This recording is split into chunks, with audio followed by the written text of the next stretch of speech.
कृषि कानूनों के विरोध में किसान संगठनों के नेताओं की आज भूख हड़ताल शाम 5 बजे तक रहेगी जारी। सिंघू बॉर्डर पर किसानों के प्रदर्शन का 19वां दिन भूख हड़ताल पर बैठे प्रदर्शनकारी।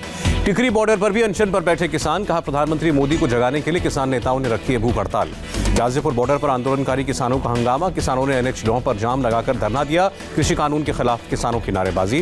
गाजीपुर बॉर्डर पर काफी देर हंगामे के बाद पुलिस ने किसानों को NH 9 से हटाया, जाम को खत्म कराया। पहले प्रदर्शनकारियों ने लगा रखा था जाम। गाजीपुर बॉर्डर पर अनशन पर बैठे BKU नेता राकेश टिकैत। कहा, 3 कृषि कानूनों के वापस होने तक आंदोलन जारी रहेगा। लखनऊ में SP नेताओं का जोरदार प्रदर्शन। काबू करने के लिए पुलिस ने किया लाठीचार्ज। सपा कार्यकर्ताओं ने मोदी और योगी के विरोधी नारे लगाए। कृषि कानून वापस लेने की मांग की। लखनऊ में DM दफ्तर जा रहे प्रदर्शनकारियों को पुलिस ने रोका। देवा रोड पर भारतीय किसान यूनियन के कार्यकर्ताओं को आगे नहीं बढ़ने दिया। नोएडा के अंबेडकर पार्क के पास किसानों की गांधीगिरी। गांधी जी के विचारों का अनुसरण करके सांकेतिक विरोध। किसानों के समर्थन में उपवास पर दिल्ली के मुख्यमंत्री अरविंद केजरीवाल। देश भर के अपने कार्यकर्ताओं से भी उपवास रखने की अपील की। दिल्ली में किसानों के समर्थन में आप का सामूहिक उपवास। पार्टी मुख्यालय में डिप्टी CM मनोज सिसोदिया और मंत्री सत्येंद्र जैन मौजूद रहे। केजरीवाल का ट्वीट। कहा, पवित्र होता है उपवास। किसान भाइयों के लिए उपवास रखने की सलाह दी। दिल्ली के CM केजरीवाल के उपवास पर प्रकाश जावड़ेकर का तंज। कहा, पंजाब विधानसभा में जीतने के बाद APMC में संशोधन का वादा किया था, ये आपका पाखंड है। केंद्रीय कृषि राज्य मंत्री कैलाश चौधरी ने उपवास पर बैठे दिल्ली के मुख्यमंत्री पर तंज कसा। कहा, अरविंद केजरीवाल बिन पेंदी के लौटे हैं। पंजाब के CM अमरिंदर सिंह ने केजरीवाल के अनशन को नाटक बताया। कहा, कृषि कानूनों में से एक को अधिसूचित करके किसानों की पीठ में छुरा भोंका। केजरीवाल ने अमरिंदर सिंह को निशाने पर लिया। कहा, ED से अपने बेटे को बचाने के लिए किसान आंदोलन को बेचा। केंद्र सरकार से गठजोड़ है। दिल्ली में जंतर मंतर पर पंजाब के कांग्रेस सांसदों का धरना भी जारी। संसद का शीतकालीन सत्र बुलाए जाने की मांग को लेकर कांग्रेस के 8 सांसद कई दिनों से धरना दे रहे हैं। अंबाला में शंभू बॉर्डर पर कांग्रेस का VIP प्रदर्शन। अनशन के नाम पर हो रहा है सेलिब्रेशन। किसानों के समर्थन में भूख हड़ताल पर बैठे नेताओं के लिए पकवान बने। शंभू बॉर्डर पर मिनरल वाटर और पनीर की सब्जियां परोसी जा रही हैं। प्रदर्शनकारियों के लिए कड़ी चावल तैयार है। राजस्थान के शाहजहांपुर बॉर्डर पर दूसरे दिन भी किसानों का प्रदर्शन जारी। आंदोलन को देखते हुए भारी संख्या में सुरक्षा बल तैनात। किसानों के प्रदर्शन के मद्देनजर दिल्ली पुलिस की ट्रैफिक एडवाइजरी। लोगों से रास्ता बदलकर आने जाने की अपील। किसान आंदोलन पर गृह मंत्री अमित शाह से मिले कृषि मंत्री नरेंद्र सिंह तोमर। गृह मंत्री के घर पर हुई हाई लेवल मीटिंग। कल पंजाब नेताओं से मिले थे अमित शाह। कृषि भवन में कृषि मंत्री से मिले 6 राज्यों के 10 किसान संगठन। तीनों कृषि कानूनों पर समर्थन का ऐलान किया। अलग अलग राज्यों से आए थे नेता। रक्षा मंत्री राजनाथ सिंह ने किसानों को भरोसा दिया। कहा, सरकार किसानों की गलतफहमियों को दूर करने के लिए हमेशा तैयार। राजनाथ सिंह ने कहा, सरकार ने किसानों के बेहतर हित में कानून बनाए। सरकार कृषि क्षेत्र के खिलाफ नहीं उठाएगी कोई कदम। किसान आंदोलन पर कृषि राज्य मंत्री कैलाश चौधरी का बयान। सरकार नए कानूनों में किसानों के सुझाव शामिल करने के लिए तैयार। किसी भी सवाल का जवाब हाँ या ना में मुमकिन नहीं होता। कैलाश चौधरी ने किसानों से फिर वार्ता की अपील की। कहा, सरकार हर शंका दूर करने के लिए तैयार है। मुख्यमंत्री शिवराज सिंह चौहान ने कृषि कानूनों को किसानों के लिए फायदे वाला कानून बताया। कहा, किसानों से हर मुद्दे पर बात करने और समाधान के लिए तैयार सरकार। शिवराज सिंह चौहान ने कांग्रेस पर तंज कसा। कहा, किसानों को बहका रही है कांग्रेस। पूछा, कब तक झूठ बोलते रहेंगे कांग्रेस के नेता।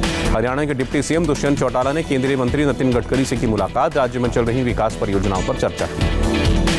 कनाडा के प्रधानमंत्री जस्टिन ट्रूडो के बयान पर इंडियन एम्बेसडर्स ग्रुप ने जताई नाराजगी। कहा, ट्रूडो का बयान जमीनी हकीकत से दूर। फिक्की की 93वीं सालाना आम बैठक में रक्षा मंत्री ने की देश के जांबाजों की तारीफ। कहा, LAC और LOC पर सेना के पराक्रम पर आने वाली पीढ़ियां गर्व करेंगी। सीमा पर आतंकवाद पर बोले राजनाथ। हिंदुस्तान ने अकेले लड़ी आतंकवाद के खिलाफ जंग। दुनिया के सामने बेनकाब हुआ पाकिस्तान प्रायोजित आतंकवाद। CDS जनरल बिपिन रावत ने चीन को दिया सीधा संदेश। LAC पर चीन ने की यथास्थिति बदलने की कोशिश। सरहद की सुरक्षा के लिए सेना पूरी तरह तैयार। जनरल रावत ने बिना नाम लिए पाकिस्तान को चेतावनी दी। कहा, किसी भी हिमाकत का जवाब देने के लिए सेना तैयार है। आसमान, समंदर और जमीन सभी जगहों पर सेना मुस्तैद। श्रीनगर में आतंकी हमले में घायल PDP नेता हाजी परवेज के PSO शहीद हुए। श्रीनगर में आखिरी सलामी दी गई। नाटीपोरा इलाके में आतंकियों ने किया था हमला। फिक्की की 93वीं वार्षिक आम बैठक में बोले मंत्री रविशंकर प्रसाद। भारत ने मोबाइल मैन्युफैक्चरिंग में चीन को पीछे छोड़ने का लक्ष्य तय किया है। आज से आम बजट 2021-22 को लेकर चर्चाओं का दौर शुरू होगा। देश के जाने माने उद्योगपति, कॉर्पोरेट्स, एक्सपर्ट्स के साथ वित्त मंत्री निर्मला सीतारमण की बैठक। टाटा सन्स के चेयरमैन का बड़ा बयान। कहा, 2022 में 11% हो सकती है भारत की इकोनॉमिक ग्रोथ। एयर इंडिया के लिए टाटा ग्रुप लगाएगी बोली। एयर इंडिया का मूल्यांकन करना शुरू किया। इस महीने आखिर में नीलामी प्रक्रिया के दौरान लगा सकती है बोली। कांग्रेस नेता अब्दुल मन्नान ने की राज्यपाल जगदीप धनखड़ से मुलाकात। राज्य में गिरती कानून व्यवस्था और राजनीतिक हत्याओं पर चिंता जताई। बीजेपी महासचिव कैलाश विजयवर्गीय की सुरक्षा बढ़ी। अब मिलेगी Z कैटेगरी सुरक्षा और बुलेट प्रूफ कार। पहले थी Y कैटेगरी सिक्योरिटी। टीएमसी विधायक ने अपनी ही सरकार को घेरा। पश्चिम बंगाल के मंत्री को चिट्ठी लिखी, कहा केंद्र ने हमारे शहर को स्मार्ट सिटी मिशन परियोजना के तहत चुना, लेकिन राज्य सरकार ने राजनीतिक कारणों से लाभ नहीं दिया। पश्चिम बंगाल के बर्धमान में 2 दिन से लापता बीजेपी कार्यकर्ता का शव मिला। परिवार ने हत्या का आरोप लगाया। बीजेपी कार्यकर्ताओं ने प्रदर्शन किया। महाराष्ट्र में आज से शुरू हुआ विधानसभा का शीतकालीन सत्र। सदन में चर्चा के लिए रखा गया शक्ति बिल। महिलाओं और बच्चों के खिलाफ अपराध में मृत्युदंड, आजीवन कारावास और भारी जुर्माने का प्रावधान। महाराष्ट्र सरकार के मंत्रियों के बंगले पर मचे हंगामे पर बोले डिप्टी सीएम अजीत पवार, मंत्रियों के बंगले के पुनर्निर्माण पर नहीं खर्च हुए 90 करोड़। संबंधित विभाग ने नहीं किया डेटा अपडेट। महाराष्ट्र विधानसभा के बाहर बीजेपी विधायकों ने किया विरोध प्रदर्शन। मराठा आरक्षण, बिजली बिल और किसानों के मुआवजों समेत कई मुद्दों पर राज्य सरकार को घेरा। देवेंद्र फडणवीस पर मुख्यमंत्री उद्धव ठाकरे का पलटवार। पूछा महाराष्ट्र में आपातकाल तो दिल्ली में क्या हो रहा है। कहा अन्नदाता को आतंकवादी कहने वाले इंसान कहलाने लायक नहीं। फडणवीस ने उद्धव सरकार पर सभी मोर्चों पर विफल रहने का आरोप लगाया। कहा सरकार कई मुद्दों पर फैसला लेने में सक्षम नहीं।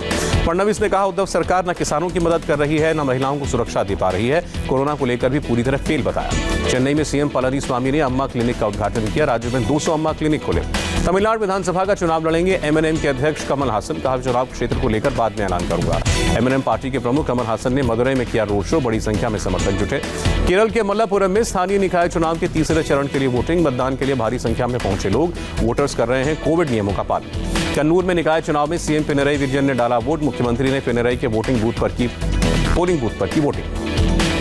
बाल बाल बचे हिमाचल प्रदेश के राज्यपाल बंडारू दत्तात्रेय। तेलंगाना में यादगिरी भुवनागिरी में सड़क से फिसलकर गड्ढे में गिरी गाड़ी। हादसे में किसी को गंभीर चोट नहीं। 16 दिसंबर को विजय दिवस के मौके पर सीमा पर बैटल रिले दौड़। 11 घंटे में 180 किलोमीटर की दूरी तय करेंगे सुरक्षा बलों के अधिकारी और जवान। देश में कोरोना की रफ्तार में कमी बरकरार। 24 घंटे में आए 27,071 नए केस। कोरोना ग्राफ 98,84,000 के पार। 24 घंटे में कोरोना से 336 मौतें। अब तक 1,43,355 जानी गई। देश में अभी कोरोना के 3,52,000 एक्टिव केस हैं। एक दिन में 30,695 मरीज अस्पताल से डिस्चार्ज हुए। देश में अब तक 15,45,66,000 से ज्यादा कोरोना टेस्ट हुए। रविवार को 8,55,000 से ज्यादा सैंपल्स की जांच। बीजेपी अध्यक्ष JP Nadda corona positive. Tweet करके अपने पॉजिटिव होने की जानकारी दी। जेपी नड्डा की तबीयत ठीक, होम आइसोलेशन में रहेंगे। संपर्क में आए लोगों से जांच करवाने की अपील की। ममता बनर्जी ने नड्डा के स्वास्थ्य को लेकर ट्वीट किया, जल्द ठीक होने की कामना की। दिल्ली में एक दिन में कोरोना के 1,984 नए केस, 33 मौतें। महाराष्ट्र में 3,717 नए मामले, 70 की मौत। मुंबई में कोरोना के 606 नए केस, 24 घंटे में 12 मरीजों की जान गई। पश्चिम बंगाल में एक दिन में 2,580 नए मामले आए, 47 की मौत।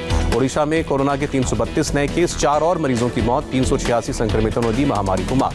यूपी में कोरोना से 16 और मरीजों की मौत, 1,441 नए केस। आंध्र प्रदेश में 506 नए मामले, एक्टिव केस 5,000 से कम। तेलंगाना में कोरोना के 384 नए केस, राज्य में 7,380 एक्टिव केस। केरल में कोरोना के करीब 4,700 नए केस, 24 घंटे में 5,258 लोग रिकवर हुए। तमिलनाडु में 1,195 नए मामले, 12 मरीजों की कोरोना से जान गई। कर्नाटक में कोरोना के 1,196 नए केस, 5 की मौत, 2,036 लोग ठीक हुए। मिजोरम में धीमी हुई कोरोना की रफ्तार, एक दिन में सिर्फ 5 पॉजिटिव केस आए, कुल 186 एक्टिव केस। कोरोना के वैक्सीनेशन के लिए उत्तराखंड में बड़ी तैयारी, स्वास्थ्य सचिव का दावा, राज्य सरकार पूरी तरह तैयार। दुनिया में कोरोना के 7 करोड़ 24 लाख से ज्यादा मामले, अब तक 16,16,000 लोगों की मौत। अमेरिका में कोरोना केस ने 1 करोड़ 66 लाख का आंकड़ा छुआ, अब तक 3,05,000 से ज्यादा मौतें। मिशिगन में फाइजर कंपनी के प्लांट से कोरोना वैक्सीन की पहली डिलीवरी हुई, पूरे अमेरिका में होगा डिस्ट्रीब्यूशन।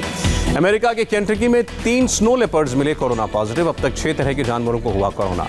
मालदीव्स और भारत के बीच कार्गो फेरी, बेंगलुरु के पुराने पोर्ट से फलों, सब्जियों और खाद से भरा मालवाहक जहाज रवाना। जम्मू कश्मीर के राजौरी में तेजी से हो रहा है सड़कों और पुलों का निर्माण, स्थानीय लोगों को मिल रहा है रोजगार। दिल्ली में आज सुबह भी छाया घना कोहरा, अक्षरधाम और दिल्ली मेरठ एक्सप्रेसवे पर विजिबिलिटी कम।